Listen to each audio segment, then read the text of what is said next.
Ndereti ya ũcenjia wa rĩera ĩgĩthiĩ na mbere na gũcirĩrĩrwo ihinda-inĩ rĩa thikũ ithatũ gũkũ bũrũri-inĩ.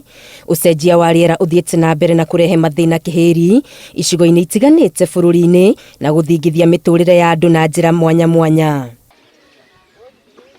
Gũcenjia kwa imera, mbura nyingĩ itarĩ na gĩthimi na kũringũka kwa ira irĩma-inĩ gũcũngĩrĩirie mathĩna ta mĩaraho, kuna kwa njũĩ na maria kũiyũra, hamwe na mwari maria ma Bogoria na Baringo marĩa maunĩkĩire mĩciĩ ĩtanyihĩire 150.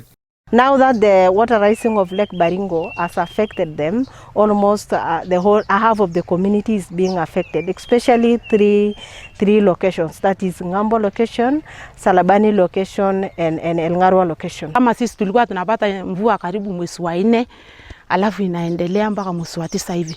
Saa hii kama mwaka huu tuko saa hii hapa, tunaweza kupata mvua kama moja na inaisha. Mĩaraho ĩno ĩtigĩte famĩlĩ nyingĩ citarĩ na ũikaro na ithamĩtio mĩciĩ-inĩ yao, nyingĩ ciacio arĩ atumia na ciana.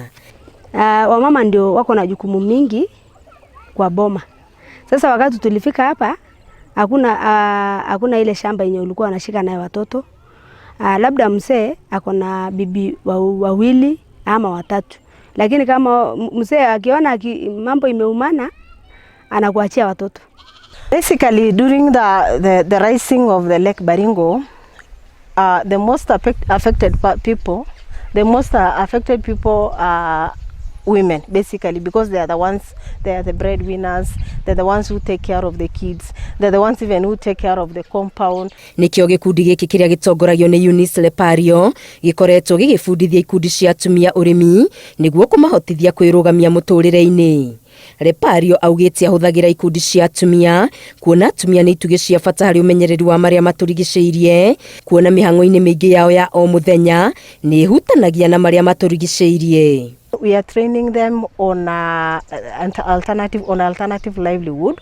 That is, the chums were pastoralists, and now we are trying to make them to change to come and do some farming, though it's not permanent. As an alternative livelihood, we want to make them to get at least a livelihood which they will depend on.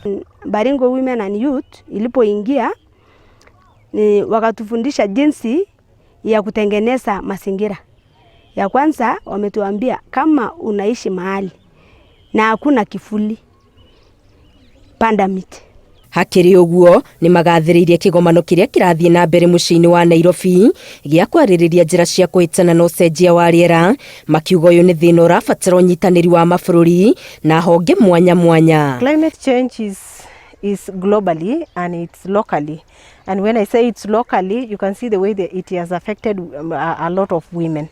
Women are being affected by climate change, and as an organization, we are trying to train them how to adapt the climate change. Ngĩribotera Inooro TV, Getu wa Maria wa Mũigana.